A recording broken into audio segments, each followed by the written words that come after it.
বিএনপির vice chairman Shamsuzzaman দুদু বলছেন, যারা পিআর পদ্ধতিতে নির্বাচন চায় তারা আসলে আওয়ামী লীগকে পুনর্বাসন করতে চায়। তারা অন্ধকারের শক্তিকে ফিরিয়ে আনতে চায়। জনগণ এই ষড়যন্ত্র বুঝে গেছে।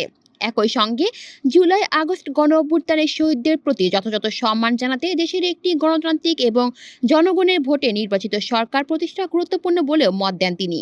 মঙ্গলবার জাতীয় প্রেস ক্লাব তোফাজ্জল হোসেন মানিক মিয়া হলে দেশ বাঁচাও মানুষ বাঁচাও আন্দোলনের আয়োজনে জুলাই আগস্ট গণ অভ্যুত্থানের প্রথম বর্ষপূর্তি উপলক্ষে আয়োজিত স্মরণ সভায় এসব কথা বলেন তিনি।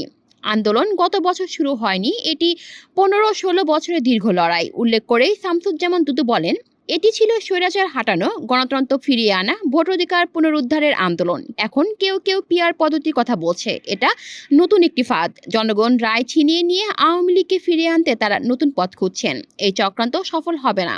তিনি আরো বলেন, যদি কেউ পিআর পদ্ধতি চালু করতে চায় তাহলে সোজাসুজি জাতির সামনে এসে নিজেদের রাজনৈতিক প্রস্তাব তুলে ধরুক, নির্বাচন করুক, জয়লাভ করুক, তারপর পিআর আনুক।